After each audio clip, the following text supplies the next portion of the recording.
Number one, start early. Start early. The problem with a lot of us is that by the age of 19, I had already done 3 businesses. By the age of 19, I had already been in ministry. So I started very early.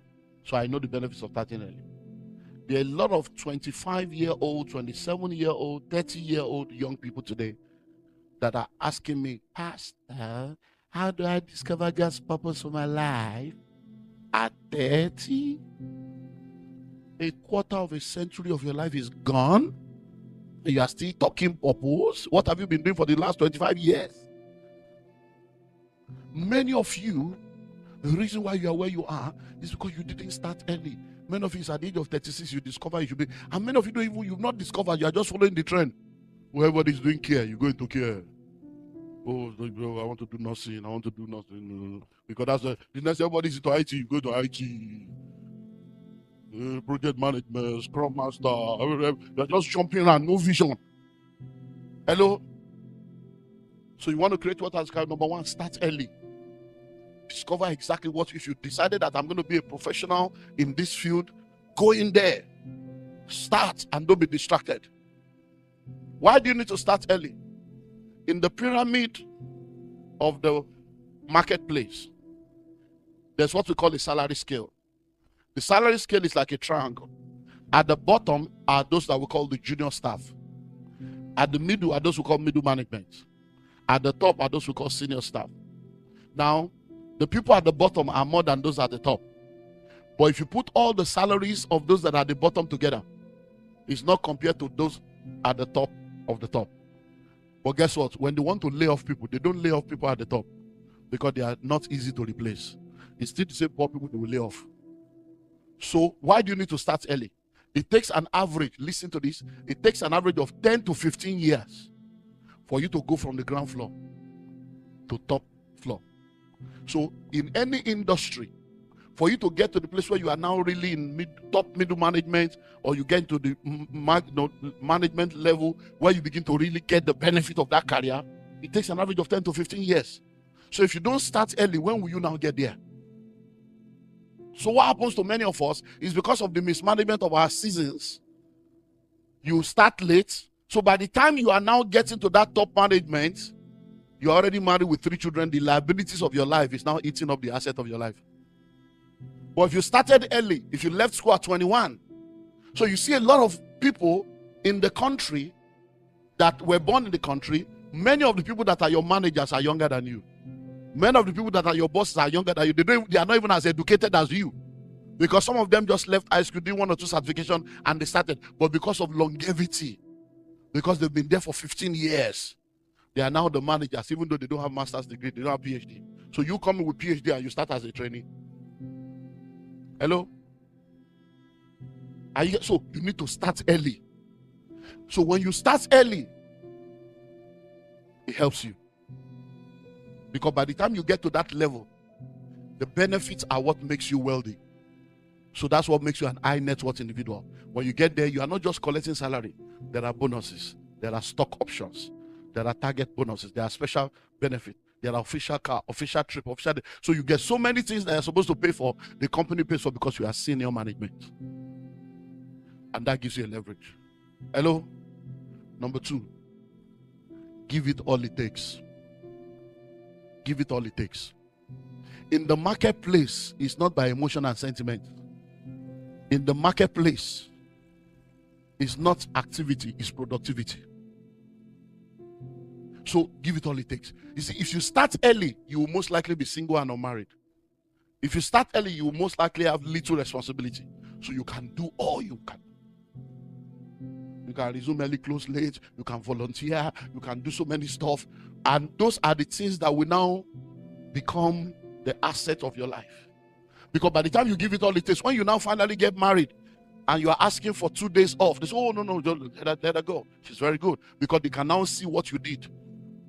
You are now doing what we call making deposits for the day that you need to make withdrawals. But you know what happened to a lot of us? Instead of giving it all it takes, we still go there with, I can't come and kill myself.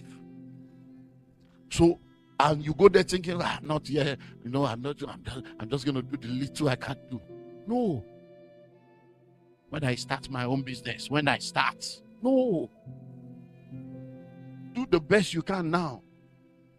That's what, because listen, are you ready for this?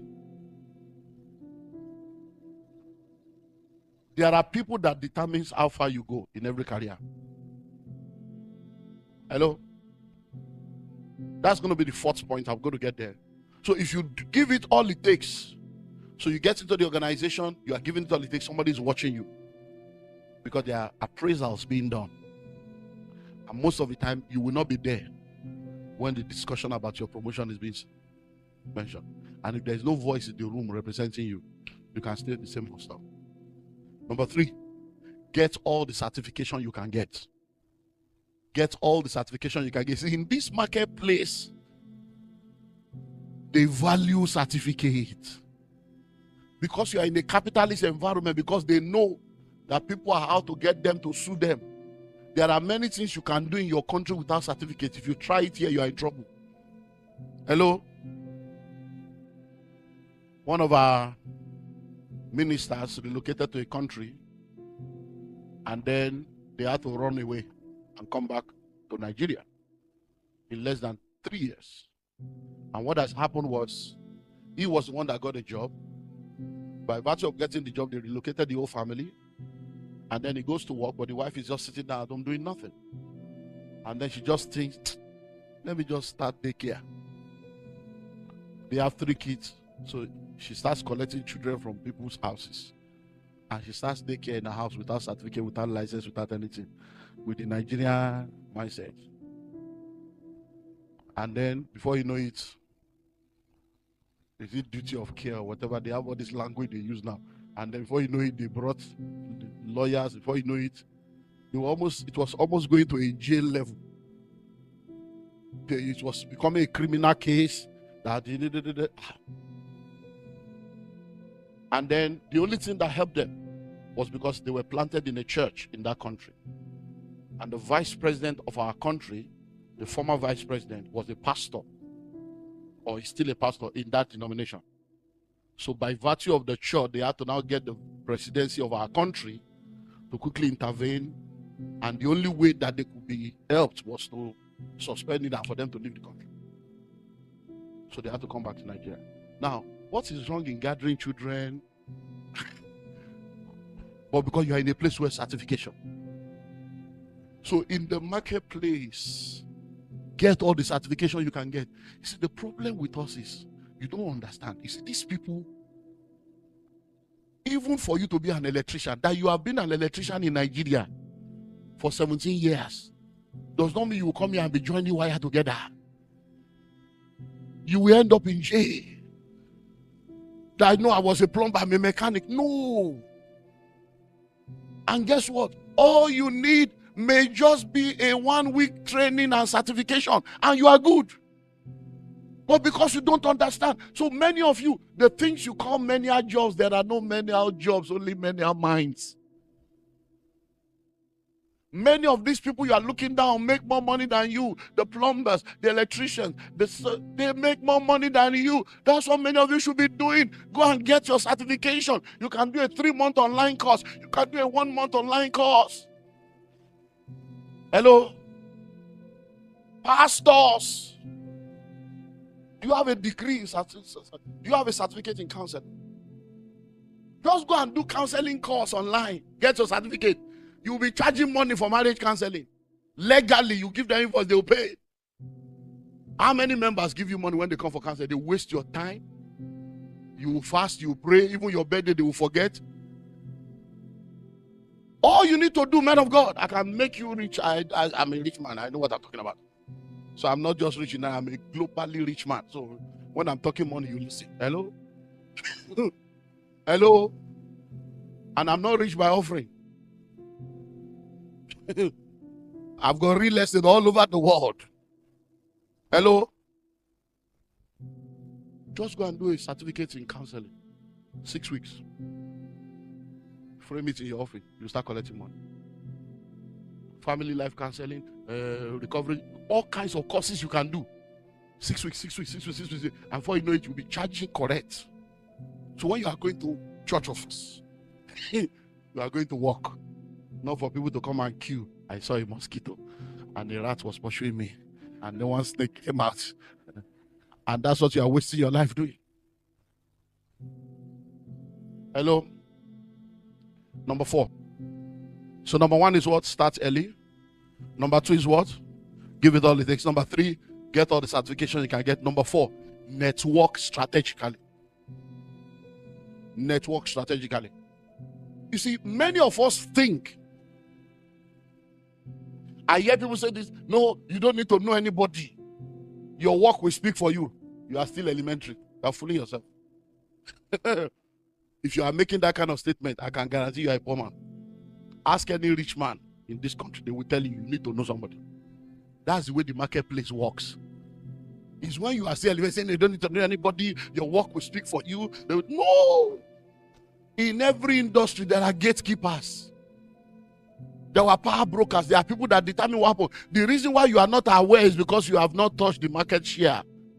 All your money is still elementary. When you start touching the market share and you start making some kind of money, you will know that there are people that run things in Australia. There are gatekeepers in every industry. Hello? So what do you need to do? Network strategically. Have mentors, have sponsors. On your social media, if you are in an industry, find out who are the power brokers in this industry. Who are the people in this country that matter in this industry? Follow them on social media. Check what they are doing. See all the opportunities. Because let me tell you something. How many of you are here now and you are pastors? How many of you are part of the chaplains? How many of you are here right now? How many of you are part of Rotary, Lions Club, and all this global club? And you are in the country. You're joking. You're joking. So if you're a pastor, you should be a chaplain. It's a strategic move.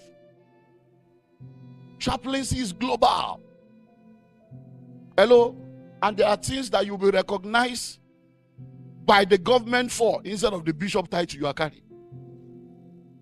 Hello?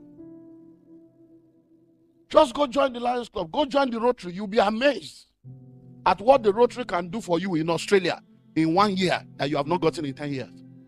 Just because you are a member, many barriers are broken. Many of the people you see on TV, many of the people you are trying to meet, you walk up to them in Rotary. Hey, how are you?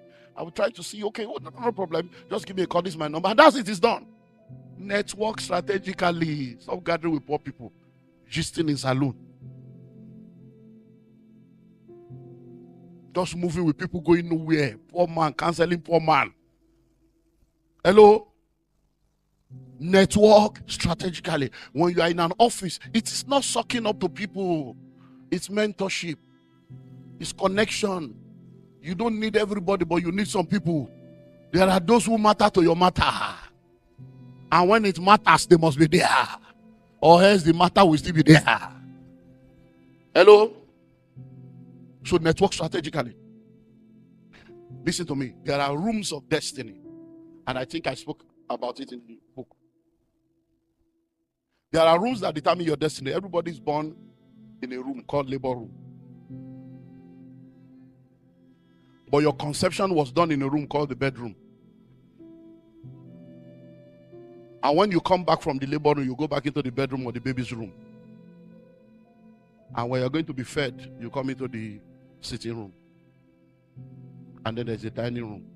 There are rooms of destiny that determines how far you go. But there's also a throne room that determines what happens in the physical. But there's also a boardroom that determines what happens in the marketplace. So in the boardroom where decisions are made, do you have a voice that will speak on your behalf? So networking strategically gives you a voice in every boardroom. Because when decisions are going to be made on who to lay off or who to promote, you will not be there. Your lack of strategic networking or throne room activation will make your name to be forgotten. They will have made decisions. Oh, I actually forgot about you. But that's what. Oh, don't worry. Next time. And then that's 3 years. Hello? Let me give you an example. There's a woman in the Bible called Vashti. Wonderful woman, married to a man, having a wonderful time. And then one day the guy decides to celebrate. And then they started doing this 6-month celebration. They're just living righteous life. 6 months. And then the guy is sitting at the